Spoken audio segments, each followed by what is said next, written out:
Hola a todos. Bienvenidos a nuestro canal. Hoy nos adentraremos en un momento profundamente conmovedor de la historia, la agonía de Cristo en el Getsemaní. En este lugar sagrado, el corazón humano de Jesús sintió el peso del sufrimiento y la desesperación del mundo.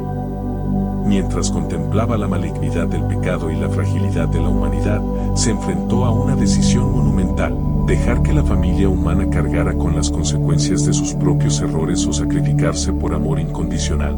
Si te gusta el contenido, no olvides darle me gusta, suscríbete y activa la campanita para no perderte ninguno de nuestros vídeos. Acompáñanos en este viaje de reflexión, donde exploraremos cómo, en medio de la tentación y el dolor, Cristo eligió el camino del sacrificio, aceptando su bautismo de sangre para ofrecer esperanza y vida eterna a millones. Prepárense para una profunda meditación sobre el amor, la redención y el poder del sacrificio. Comencemos. ¿Y qué se iba a ganar por este sacrificio? Cuán irremisibles parecían la culpabilidad y la ingratitud de los hombres. Satanás presentaba al Redentor la situación en sus rasgos más duros: el pueblo que pretende estar por encima de todos los demás en ventajas temporales y espirituales te ha rechazado.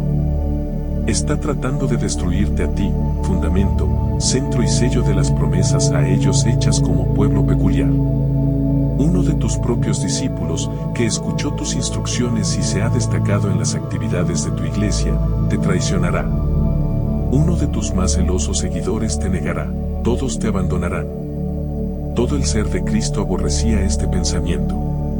Que aquellos a quienes se había comprometido a salvar, aquellos a quienes amaba tanto, se uniesen a las maquinaciones de Satanás, esto traspasaba su alma. El conflicto era terrible. Se medía por la culpabilidad de su nación, de sus acusadores y su traidor, por la de un mundo que yacía en la iniquidad. Los pecados de los hombres descansaban pesadamente sobre Cristo, y el sentimiento de la ira de Dios contra el pecado abrumaba su vida.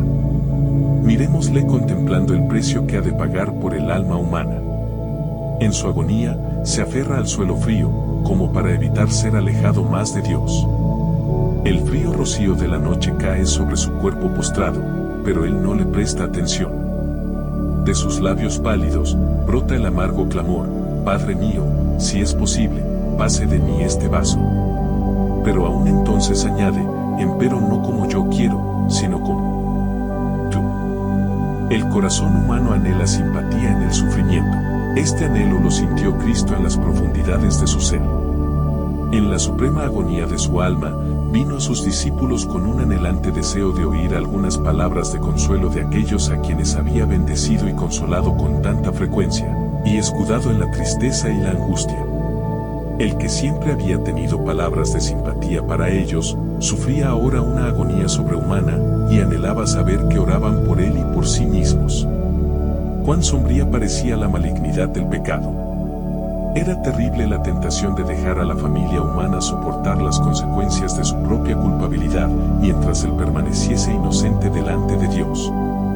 Si tan solo pudiera saber que sus discípulos comprendían y apreciaban esto, se sentiría fortalecido. Levantándose con penoso esfuerzo, fue tambaleándose a donde había dejado a sus compañeros, pero los halló durmiendo. Si los hubiese hallado orando, habría quedado aliviado. Si ellos hubiesen estado buscando refugio en Dios para que los agentes satánicos no pudiesen prevalecer sobre ellos, habría quedado consolado por su firme fe. Pero no habían escuchado la amonestación repetida: velad y orad. Al principio, los había afligido mucho el ver a su maestro, generalmente tan sereno y digno, luchar con una tristeza incomprensible. Habían orado al oír los fuertes clamores del que sufría. No se proponían abandonar a su Señor, pero parecían paralizados por un estupor que podrían haber sacudido si hubiesen continuado suplicando a Dios. No comprendían la necesidad de velar y orar fervientemente para resistir la tentación.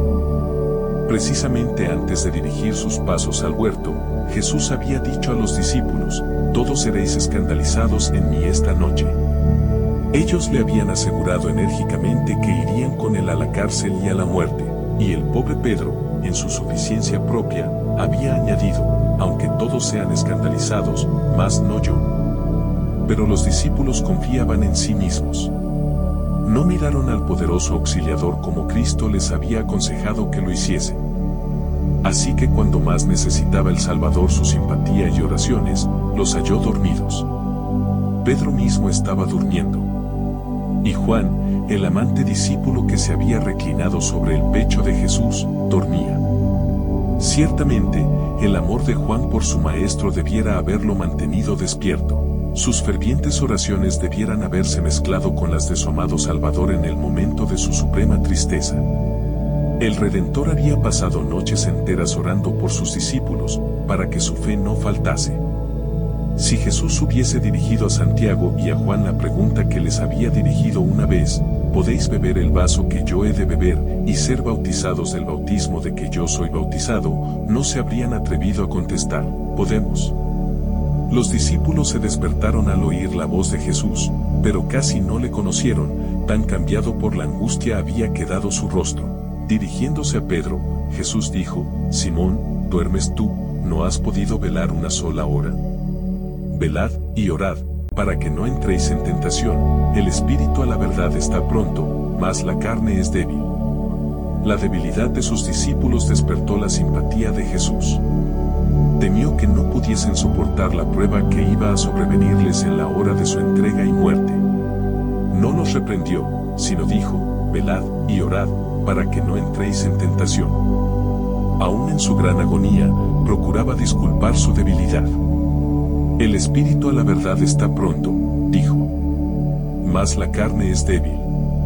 El Hijo de Dios volvió a quedar presa de agonía sobrehumana y tambaleando se volvió agotado al lugar de su primera lucha.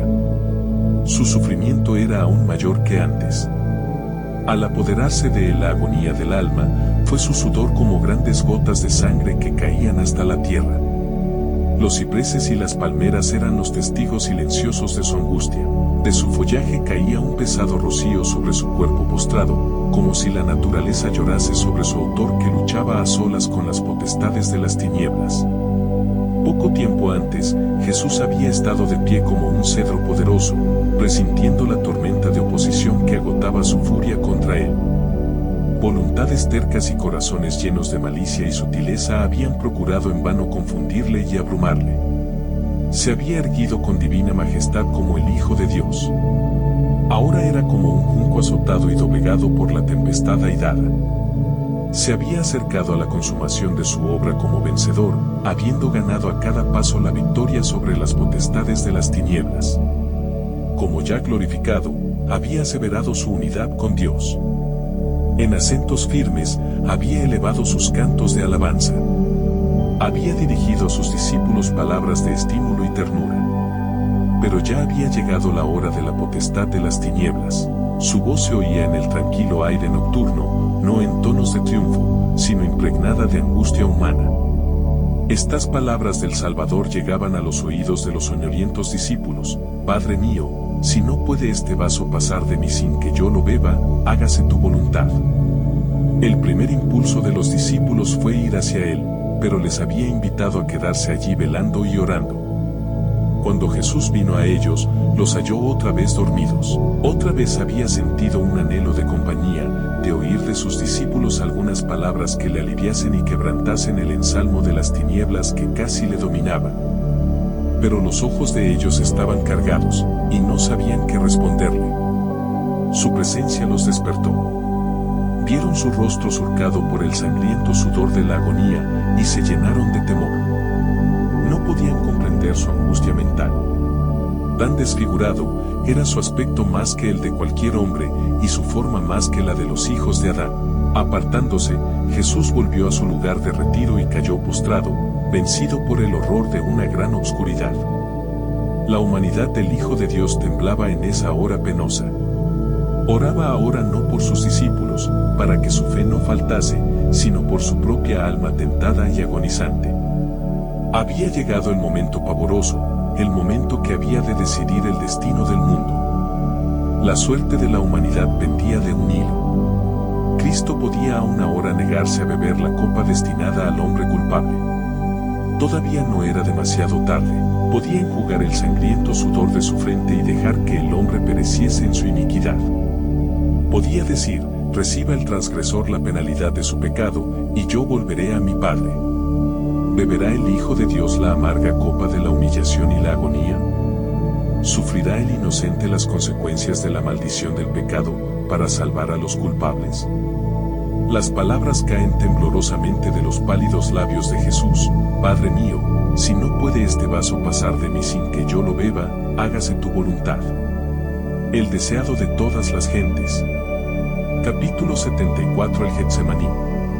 Elena G. de White. En este conmovedor video, exploramos el profundo sufrimiento de Dios junto a su Hijo durante la agonía en la cruz. Los ángeles, testigos silenciosos de este dolor, vieron a su Señor rodeado por fuerzas oscuras, sintiendo un pavor que resonó en el cielo en un silencio abrumador. Este momento nos revela la gravedad del pecado y cómo afecta no solo a la humanidad, sino también al corazón de Dios. Te invitamos a reflexionar sobre la magnitud de este sacrificio y a considerar el impacto del pecado en nuestras vidas. Es un llamado a arrepentirnos y buscar la luz, el amor y la gloria que solo se encuentran en una relación sincera con Dios. No te pierdas este mensaje transformador. Suscríbete para más contenido inspirador y comparte este mensaje con quienes necesiten escuchar sobre el amor y el sacrificio de Cristo.